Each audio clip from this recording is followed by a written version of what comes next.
Well then, Mona, it's goodbye for you here. With a loud voice that could match the seabirds echoing in the harbor, my mother-in-law said. What do you mean? We are going on a luxury cruise with the four of us, right? As I said that, my mother-in-law twisted the corner of her mouth and continued with an even nastier expression. Did you think that someone like you, who is worse than a housekeeper, could come with us on this cruise? How shameless of you! You're just a payment clerk.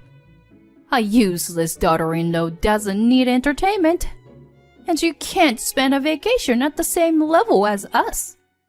You're so stupid for not even understanding that. I didn't say anything to her terrible arguments. In an everyday life where I was always being bullied without anyone on my side, I had already given up hope. My mother-in-law laughed rudely and got on the ship in a vacation mood. Beside her, my father-in-law and husband didn't say anything. I stared at the three of them in silence, and as soon as the ship departed, I waved my hand and shouted loudly, "Goodbye! I wish you good luck!" Upon hearing that, my mother-in-law started shouting at me, but I just shrugged it off. You are about to embark the best trip I have set up for you. Well, it's the best for me anyway. Enjoy the revenge that I have planned for you, disguised as a surprise.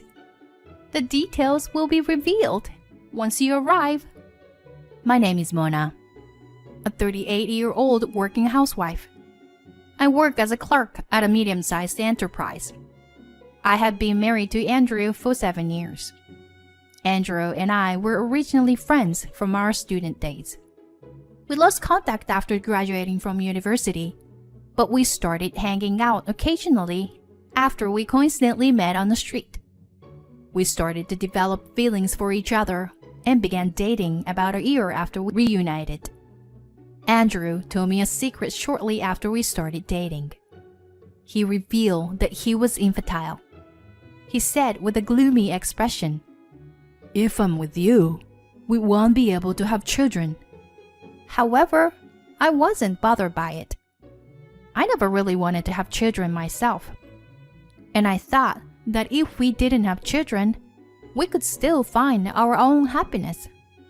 So now, after 7 years of marriage without children, we are living a peaceful married life as a couple. At the same time, however, we are constantly troubled by our relationship with my parents-in-law.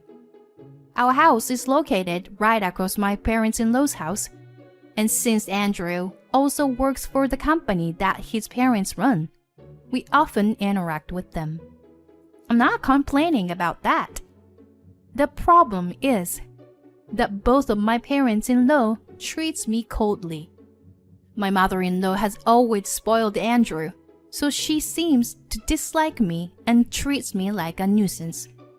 She also tries to push household chores onto me, which is a common story. Mona, I'm busy with work, so you could do the laundry and cleaning for me. Oh, you don't have to cook. I can't eat the food you make anyway. I'm sorry, but I also work full-time, so it's difficult for me to do it. What? How dare! Talking back to her mother-in-law. You are not fit to be my son's wife. Pack your bags and leave now. In addition, it's tricky because my father-in-law is also the type who sticks to old ideas. Until when are you planning to work, Mona? You're getting old, so have a child quickly. Seriously, what kind of education have you received so far? Even so, times have changed.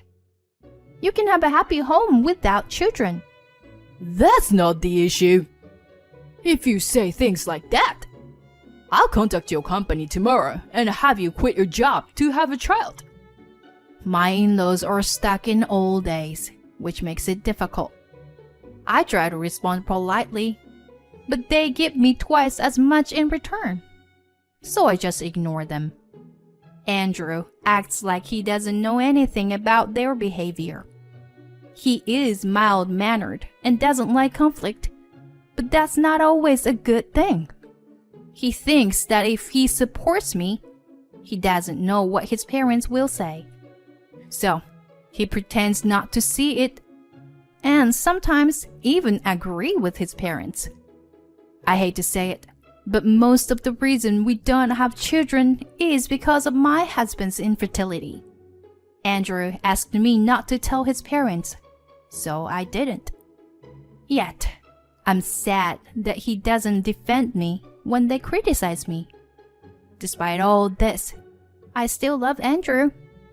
He's a good husband who makes dinner for me when I come home late and makes time for us to go out on weekends. We both love traveling and have visited many places in our 7 years of marriage.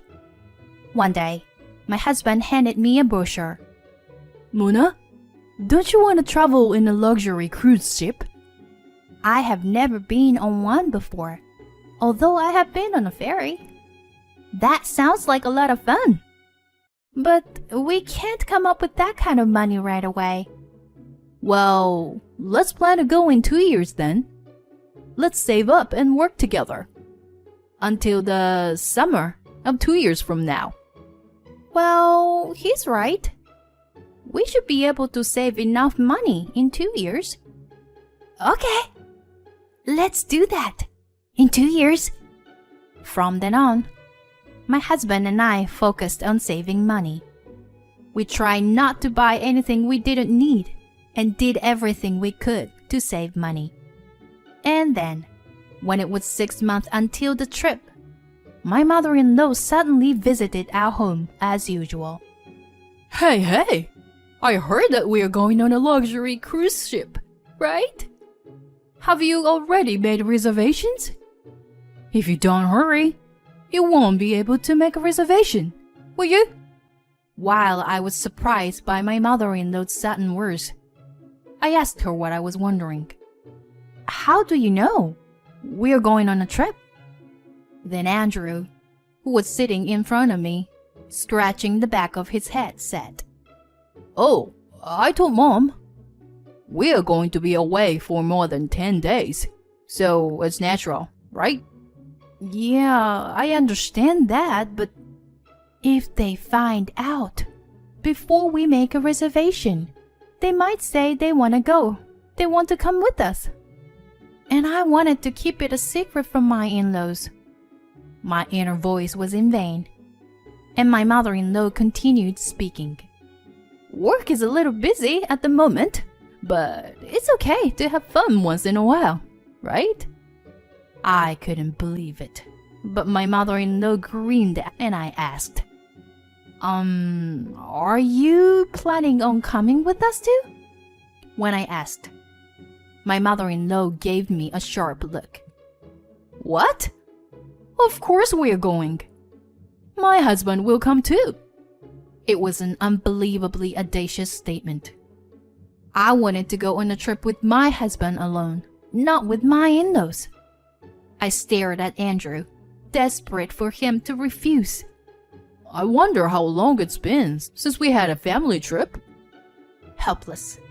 I could only sigh as he casually began to speak. From then on, my in-laws frequently visited and made requests about the trip. I thought about asking Andrew, the one who came up with the idea, to make the reservations, but he avoided me by saying he was busy with work. About a month before the trip, a certain incident occurred. Andrew went out for a business dinner and didn't come back even after midnight. I became worried, and I took the car keys to go to the restaurant where the dinner was being held to pick him up. Just then, the front door opened forcefully. I'm home. I'm tired. I'm going to bed. Andrew took off his jacket and went straight to the bedroom. I was worried and had stayed up until late at night. But he was acting as if nothing had happened. Feeling lonely, I picked up his jacket and something fell out of the pocket. I hurriedly picked it up, and it looked like a small gift box. A message card was stuck between the ribbon. Without thinking, I looked at the card, and there were unbelievable words written on it. "Thank you always, Andrew. I love you." My blood ran cold. Various questions circled around in my head. Who was he meeting with just now? Who gave him this gift? What does this message mean? As I continued to think about it, I couldn't sleep and spent the night in the living room.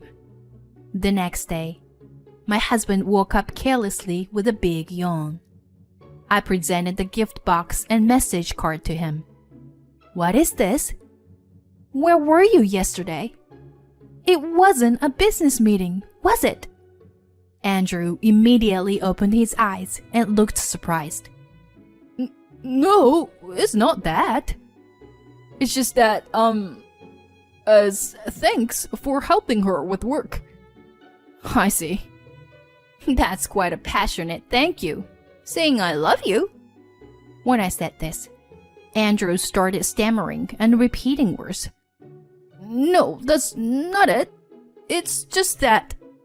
Feeling fed up with the situation, I decided to leave my husband and go to work for the time being.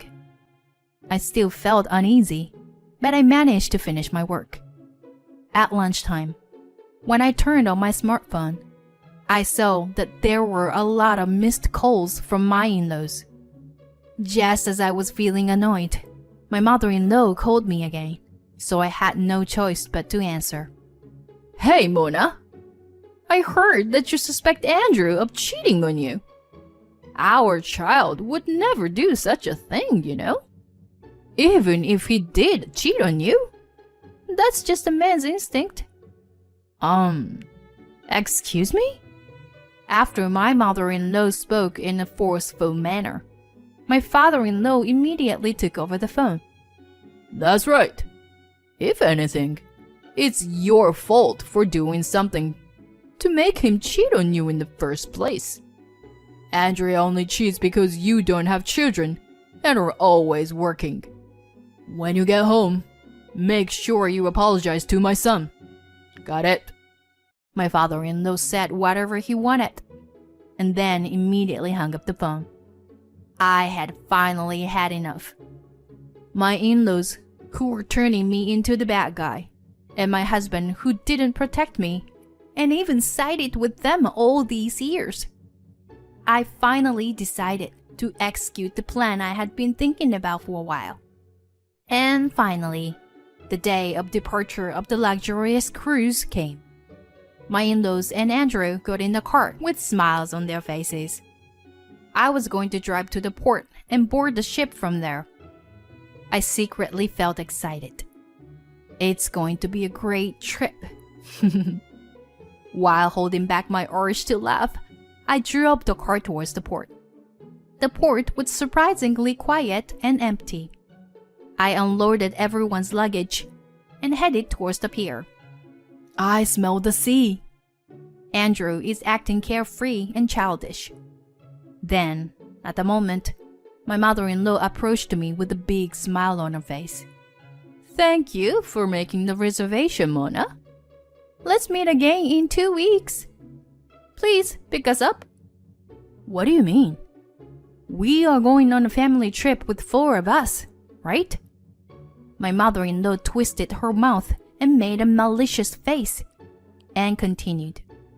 "Oh, a daughter-in-law is just a stranger to us. Don't you get it? As long as you pay the money, we're good."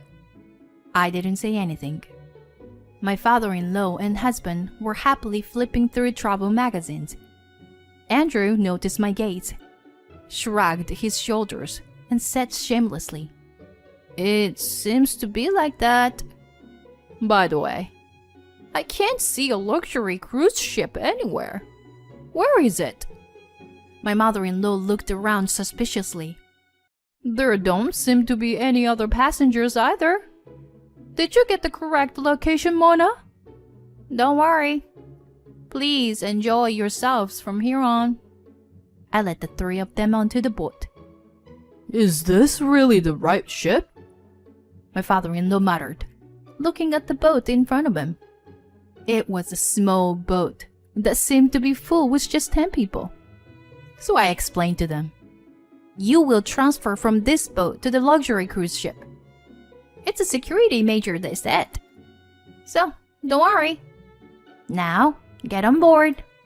Hurry. I forced the three of them onto the small boat with their luggage. Well then, please take care. I called out to the boatmen, and they departed. Goodbye. I wish you good luck. I waved goodbye with a big smile to the three of them. I thought I heard my mother-in-law shouting something, but I ignored it. After confirming that the three disappeared beyond the horizon, I picked up my belongings and headed back to the car. I hope this will be a fun trip. Later, I returned home and immediately gathered my clothes, appliances, and furniture that I had bought before getting married in one place. When I finished this task, my phone rang. It was my mother-in-law. You! How dare you deceive us? There is no such thing as a luxury cruise ship. Where the hell are we? My mother-in-law was so flustered that I couldn't help but laugh. After laughing for a while, I decided to answer her question. There was never a luxurious cruise ship to begin with. My mother-in-law was shouting something, but I continued. I expected you to leave me behind, so I didn't make a reservation. Do you think you can get away with this kind of thing? Where are we? I can call the police, you know. Now my father-in-law's voice could be heard. The police? That's a bit extreme, isn't it? It's your wife's hometown, isn't it? I just brought you to her hometown. Did you get to see Aunt Mel? Once again, my mother-in-law shouted. What did you say? Aunt Mel, your older sister Mel. I talked to her, and she said to bring you guys there. She'll probably do you guys super well, you know. My mother-in-law's big sister Mel was like a mother figure to my mother-in-law and had a strong policy for dishonesty. Although we had only met a few times during family events, we got along well from the start. So, I decided to confide in her and tell her everything I had been through with my in-laws and husband. As I had anticipated, Aunt Mel was furious, but offered to help me. Soon, Aunt Mel's gonna come pick you guys up. Have fun! I said that and ended the call. Soon after, I moved to a new apartment closer to my workplace, which made my commute much easier. While moving, I gathered evidence of my husband's infidelity, which was easy to do, since he was careless and left plenty of evidence. By the time the move was over, I had enough evidence to support my divorce case, and with the help of a lawyer, we were able to successfully divorce. Of course, I also requested compensation for emotional damage caused by the affair. The lawyer, who went to meet my ex-husband Andrew, said that he looked devastated and worn out. Aunt Mel was a well-known sports instructor in the local community, and it seemed that she had been working my in-laws and Andrew to the bone from morning till night. They were now living a life that was as demanding as the life they had forced me to live. Aunt Mel said that if they genuinely repented, they could be released from their duties.